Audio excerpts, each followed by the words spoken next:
mentioned 13 states had some sort of state mandated leave. There are 50 states for those that are out there counting.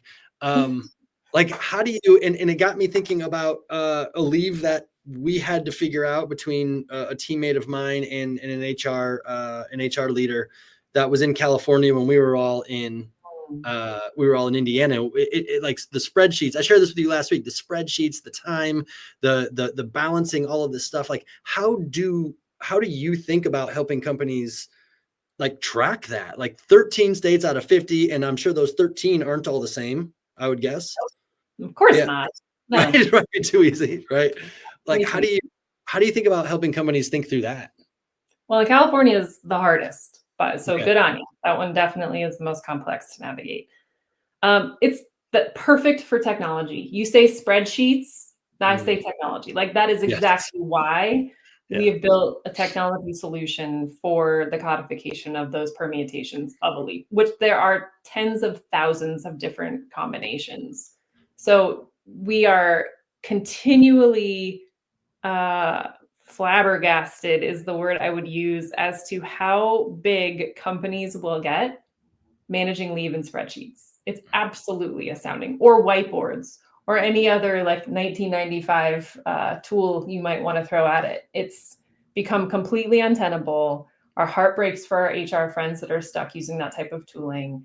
It is ripe for human error. And quite honestly, when we bring on new companies during implementation, it has become more the norm than the exception that HR will say, I've been doing this wrong the whole time.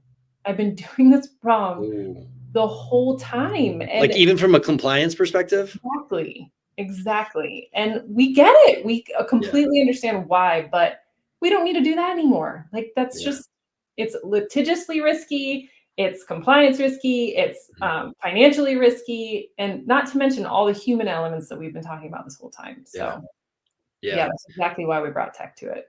I mean, that it makes a ton of sense. And I'm curious, like, in the 13, I would imagine that there's not a whole lot of change within the 13, but do you see states making adjustments even like on an annual basis based on whatever legislation is passed? Pretty much every single one of them. There is no set it and forget it. Absolutely. It is such a dynamic space that credit to our engineering team and product team to be able to build the logic, to be able to, I call it Lego blocks, right? You got to pick this part out and put the newly updated legislation back in. And that, again, to our heartbreak of our HR friends, they're having to comb the legal updates and they're having to stay up to date on these changes, which is just, it's untenable. It's absolutely dynamic every year. Sure. You mentioned at the very beginning, you were talking about like, started to allude to businesses that are paying attention to it and some of the progressive companies that are paying attention to leave and getting it right and why it's important. What do they know about leave and people leaving and major life events? What do they know that the other companies who haven't spent time on this don't know? They know that the business case is real. Okay. So either through a lived experience where they've gone through the pain of a leave gone sideways, or to your example, even some of them having the delight and what a difference that makes for so many components of their employee's life. They've seen it or felt it, and they've either done the calculation, had us do the calculation for them on, this is not a strict increase in a cost center that we're talking about. This has very direct line impacts to reduced administrative burden, to, again, the reduction of compliance risk and the dollars and cents associated there, to the turnover and retention component. So they just get it from a holistic business perspective. And I would say those organizations also tend to have a very strong correlation to the CHRO voice being a strategic thought partner. And that is not your more, I think, antiquated, in my opinion. HR is this somewhat afterthought, somewhat cost center, first place we go when we need to, pull in the purse strings. It is absolutely thought of more as that strategic business partner.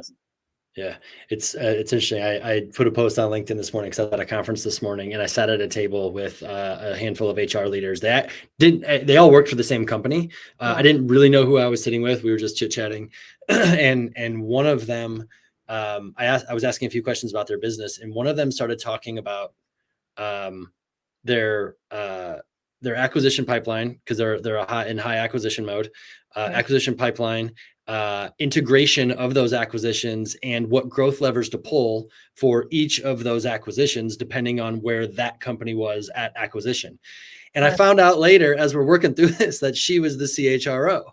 And I said to her, as she's saying those words, I said, hey, it's very interesting to me that you're talking about growth Yeah. as an HR leader right now. Brilliant. I don't hear that very often. Yeah. And she looked at me kind of dumbfounded, as if like, really? Yeah.